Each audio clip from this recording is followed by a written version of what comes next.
I have been selling this book, Zan Azli and Wan Chun Hong's Guide to Indie Filmmaking, which is published by MPH.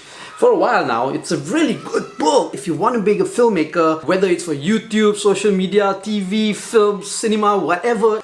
This is the book to get. I'm going to make it more accessible and more affordable to all of you because I believe that everybody needs to become a filmmaker. The more filmmakers we have in the world, I think this world will be a better place to live in. Now it's available as an electronic book download on my website. I'm going to link it here. It's really cheap, it's really affordable. It's only 5 ringgit if you want to get the ebook version. Okay, 5 ringgit. It doesn't really cost much, right? It's just a little bit of something for me. I mean, it did take a lot of work to write. Each chapter of this book talks about one part of the filmmaking process. And for each chapter as well, I interview a local filmmaker. It's only 5 ringgit. It's only 5 ringgit. Okay, you're watching and listening to the Fat Bidin Film Club, and I'm assuming I'm Zan Azli. And I'm Cheryl Ibstaman. And as usual, every week we watch a local film and we review it. And this week, we're watching an old film, not that old, a bit old. Quite old. Not really. Quite old. No. Yeah.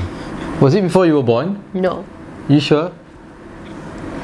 Directed by an old friend of mine. Sepet. We're watching Sepet. We're watching Yasmin Ahmad's Sepet.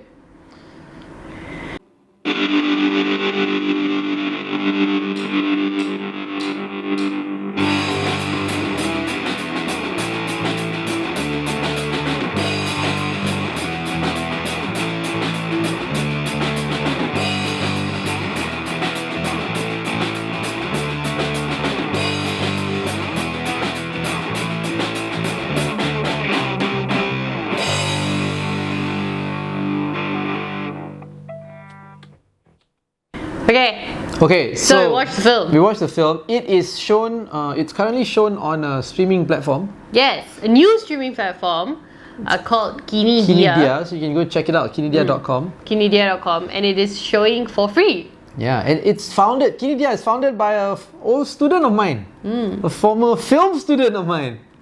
Yes. So yeah. Yeah, and there's actually a lot of other local films that are on Kinidia also that we might or might not review. So, but let's talk about Sepet first. Okay. So you know, Amin. We do know Amin, yes. Amin is our lighting guy. You know, He's quite a nice Ahmad. guy. Yasmin Ahmad, the great Yasmin Ahmad. She makes great films. I don't think there are any films that she's made that I don't like. She's an inspiration. I think it's a crime in Malaysia to not like Yasmin Ahmad. Oh, a lot of people don't like her films. Yeah, but if you don't like her films, you're not Malaysian. No, it depends on which. It depends on which part of Malaysia you go to. No, where you live and who you mix around with. Because that's also true. It's actually only a minority of people who like Yasmin Ahmad's film, right? She's a national treasure. And now, right? But at that time, she was attacked for the films that she used to make. You kind of always have to pass away to become a national treasure. And even now also, she's a national treasure, yeah. But there are still people who didn't like her films. Still don't like her films. Okay. You know, same people who would call for boycotts of other people's films because, you know, they're not Malay and making Malay films. Those kind of people. You know, so, yeah, well. Okay, so this film, Sepet, is, I would say, the film that propelled the Yasmin Ahmad film. I wouldn't call it a movement, but I guess collection. I would say Rabun. Oh, you would say Rabun? Okay. Rabun was before Sepet. Okay. And I like Rabun the best. Okay. But we're going to watch Rabun. But Sepet's good too. Okay, but first we'll talk about Sepet. Yeah. Yeah. It's quite a popular Yasmin Ahmad film. Whenever people talk about Yasmin Ahmad, they always talk about Sepet. It's set in Yasmin's hometown. Yasmin's from No, not Johor. Yasmin's hometown. It's from where you're from. Why is it set in Ipoh then? I feel like there was a connection. Maybe I'm remembering wrongly. Anyway, the film is set in Ipoh. It's about these. I mean, if you haven't seen it because you're one of those. So what's the film about? Yeah, you're one of those Yasmin Ahmad haters. Then let me tell you what the film is about, I guess. Now nobody will say they hate Yasmin Ahmad lah. Yeah, you can't because she passed away already. Oh, dah meninggal. Tak baik tau. No way. Anyway. If you've never seen it, this is what the film is about. It's about a Malay girl and a Chinese boy who just finished SPM, waiting for their results. And it's basically like about their waiting for SPM romance lah. And it's interesting because the Chinese boy has a Peranakan mother, so he kind of has like a Malay influence in his life, and the Malay girl likes to watch Chinese film. Takeshi Kaneshiro, who is not even Chinese, but never mind. But she likes to watch Asian films. He's half Chinese. Okay, he's half Chinese, but not fully Chinese. But never mind. You are half Chinese. Yes. So? Do you consider yourself Chinese or Malay? Both? Okay, he's kind of Chinese. We're not here to talk about Takeshi Kaneshiro anyway. So she likes to watch Takeshi Kaneshiro, and she likes to watch Chinese films, and she can because she watches a lot of Hong Kong dramas, she kind of can speak Cantonese, and she just is very into, I would say, I guess, Chinese pop culture lah. Okay? So they cross paths. He's a VCD seller. That's how they cross paths. And he gives her a movie that he thinks she would like. And then they start dating lah. So they go to a place called Chicken King. I don't know. I think so, yeah. Jollibee. It's not Jollibee lah. Jollibee is red. This one was blue. So they go to a place called Chicken King to go dating, and then it's all those cute things that you always see when people talk about Sepet lah. They sit at the bridge, they sit at the bus stop with the plastic bags over their head, and then something happens, and then they fight, kind of, not really. Would you say they fought? I don't know. Something happens lah, and then she doesn't want to talk to him for a long time. Get somebody pregnant The SPM results come out, and then it's an old movie. There's no spoiler. Everybody's seen. Surprise! She's got a scholarship to go overseas, but our bro, who got more A's than her, didn't get a scholarship. Wow, what a commentary on the state of the nation's preferential and education system. But never mind. So she's gonna go. He wrote her a letter. It turns out, the girl whom he got pregnant is gonna get an abortion, so he can be with her now. And he says, "You are my poetry from God." She cries. Her mother, played by Ida Nirina, cries. Haris Iskandar, who's her father, is telling her straight off the bat, "This boy does his why. Never good enough for my daughter," that kind of thing. Sorry. Yeah. I don't like all this gangsterism, getting girls pregnant. But nobody listens to him. No, well, we can't listen to him anyway because his audio is so bad, but never mind. The audio, here. Then, and then her mother, Ida Nirina, tells her, Jason's been talking to me on the phone, and he said he doesn't know if you love him because you never said it. So then she borrows her mother's brick handphone and calls Jason, but too late. So 3210. Jason also died. But that's the most talked about. Did Jason really die? Yeah, it's the most talked about thing about that film. Or did Jason not die? Because someone picked up the phone in the end. Yeah, so, but that's, it could be a surreal scene in the movie. Yeah. Yeah, who actually picked up the phone, or did he pick up the phone, or whichever ending you want. Yeah. Yeah. So that's the film. Now, I would like those of you out there to tell me, what movie was it that Takeshi Kaneshiro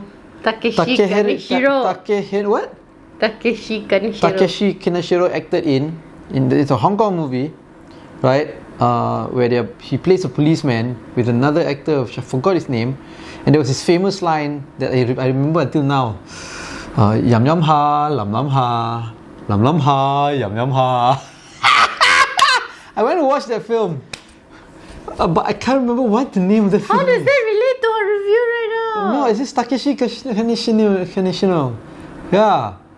So I'm trying to remember. Is those of you who know that film, can you please comment below and let us know what film that is? I'm trying to. I like that film. I just forgot the title, and I've been trying to look for it. So, what do you think about the film? Do you like Sepet? I love Sepet. Okay, why do you like it?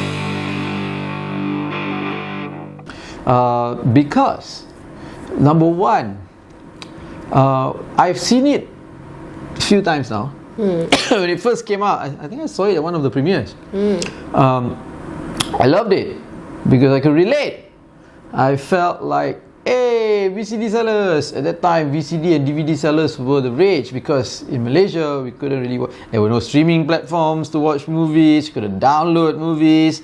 And the only way to watch these movies was to get illegal DVDs and VCDs. If not, we would have never been able to watch any good kind of films. Because the only films that come out in the cinemas are the blockbusters lah. Yeah, that's why Malaysians know the difference between the gold disc and the blue disc. Yeah. No, at that time didn't even have that. Later on only. This VCD came in two parts. Yeah, VCD 1, VCD 2. Yeah, that's true. Okay? That's true. Okay, yeah. And then So like that, you know. I like to see the relationship between Sharifah Amani and Jason. Orchid and Jason. Now watching it again after 20 years, I don't know how many years really lah, but I'm 43 now and I watched it, I was in my 20s. I still like it. I think there's a lot of nostalgia there. I look at the VCD seller. I remember going out to buy VCDs and DVDs, right? The karaoke or dangdut joint that he was hanging out in, and I'm thinking when I was in uni, we used to go to these dangdut places and all that, and this was like, whoa, look at this place happening. And I'm thinking about young kids today. Where do they go? Would they go to a dangdut place with all the lights and smoke and all that? And would they go like, wow, this is cool? Or what do they do now? Or do they just stay at home and do TikTok videos? No, they hang out on, what's that thing? Discord. You know.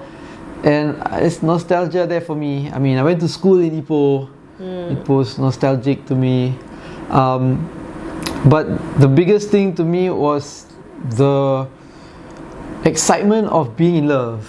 And it transcends, like nowadays, when I'm at the age of 43, I watch these young love movies, right?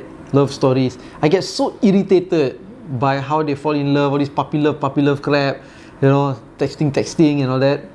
I get really annoyed lah, you know, maybe because it's that age thing. It probably is an age thing. Yeah. But if you look at Sepet, for example, they're young, but the love that they feel for each other it transcends any kind of age category. And it makes me feel like, yeah, this is I don't know. I'm not into making fiction film. But if I ever were to make a fiction film, my dream is always to make a love story. Right?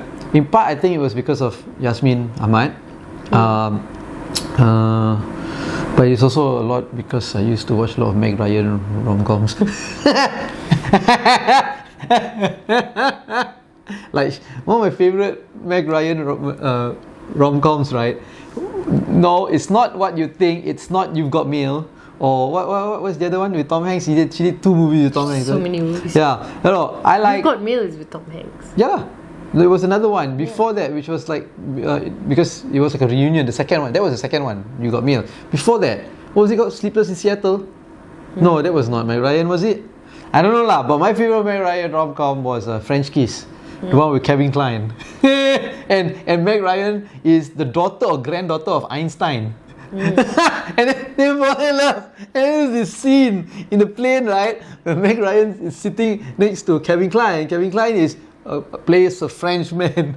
And then they're talking about America, like they were chatting. And then Kevin Kline, in his French accent, says to Meg Ryan, yeah, I like to listen. Because Meg Ryan asked him like, who's his favorite American singer or something like that. And Kevin Kline says, Bob Dylan. Bob. And then Meg's like, Bob? Yeah, Bob Dylan. And then Meg Ryan looks at him, oh, Bob Dylan, Bob. And then Kevin Kline like rolls his eyes, looks out the window and goes, Bob Dylan.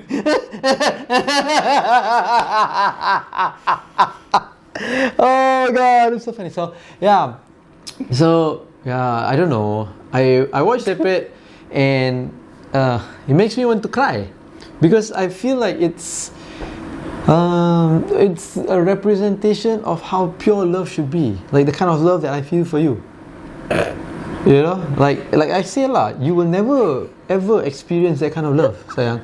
I will, because I don't think you love me like that. Right? Yeah. So when I watch Sepet, I feel like, oh, this is how love should be.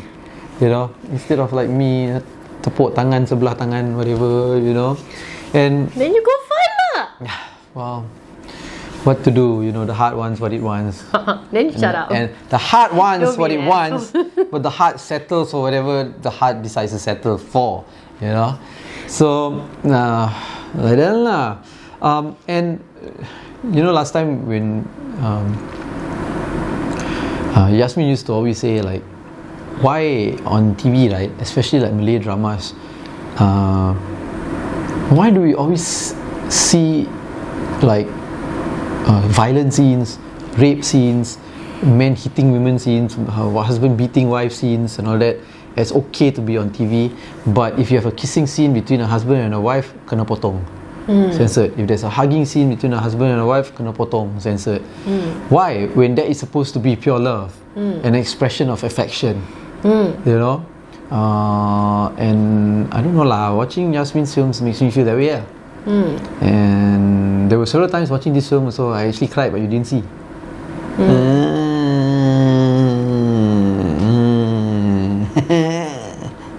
Did you cry?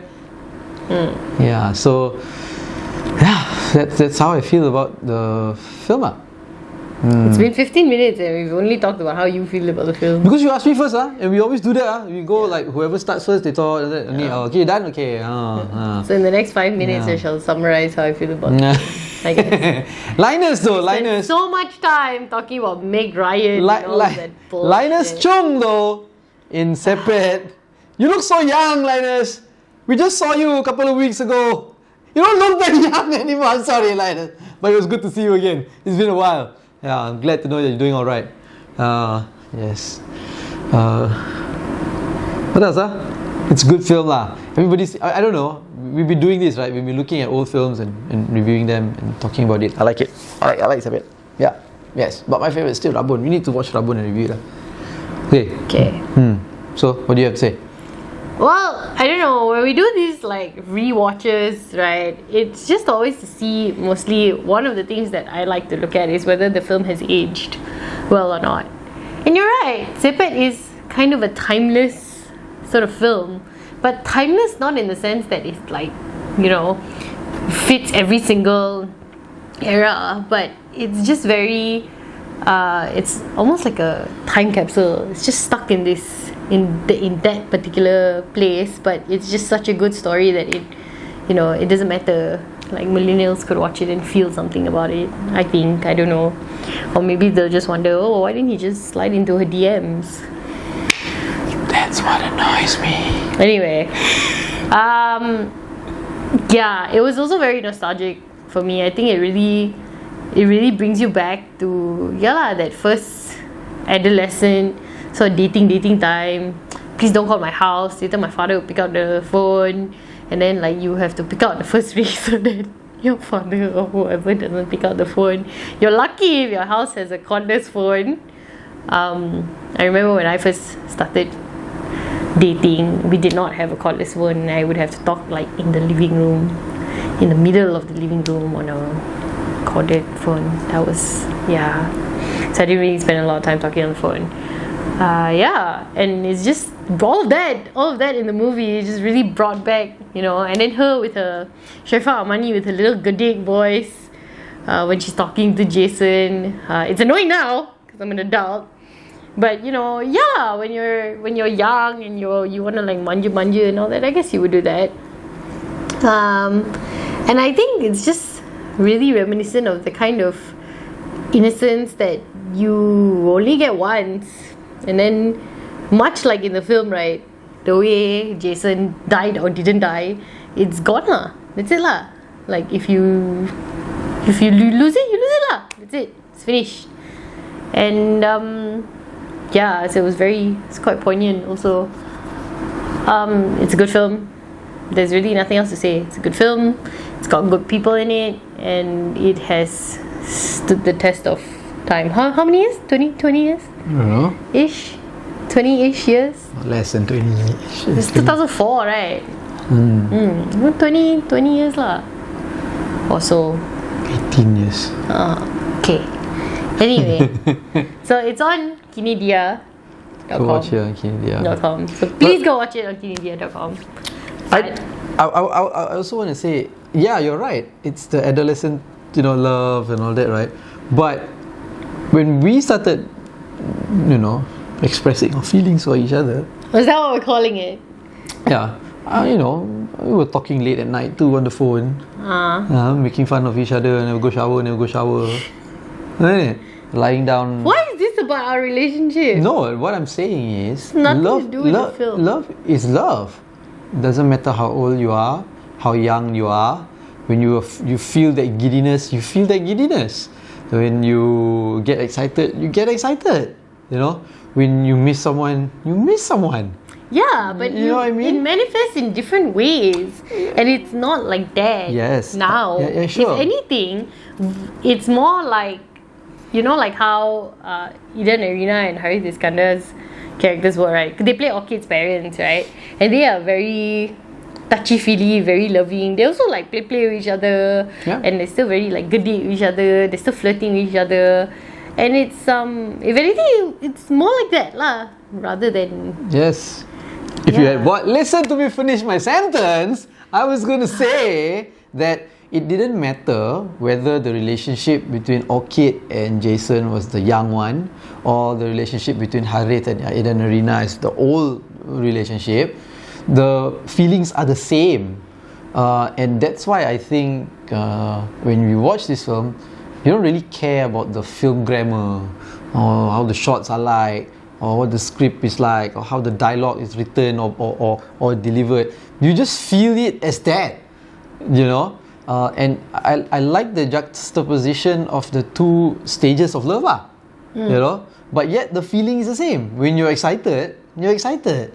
When you are sad, you're sad. When you miss someone, you miss someone. So yeah.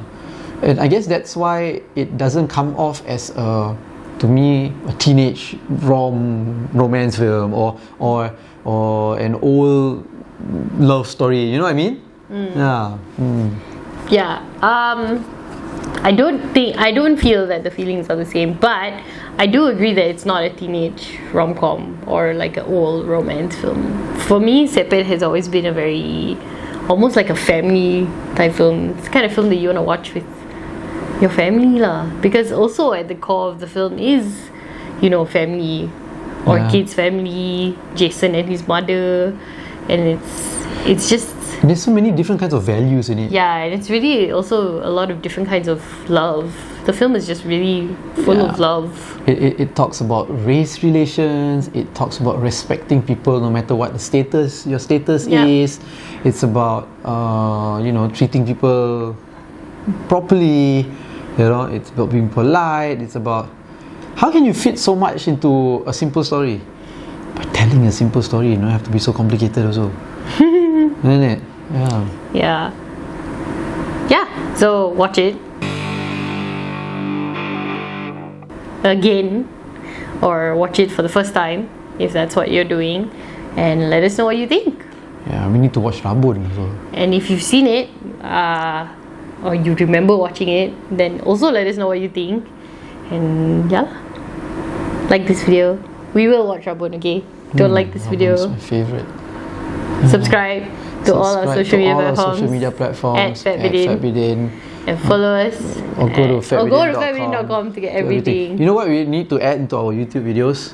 Smash that like button! That's what they like to say. And they say, click on the bell to get notified when we've got a new video. Yeah, they like to say do all all those that. young people things also, sure.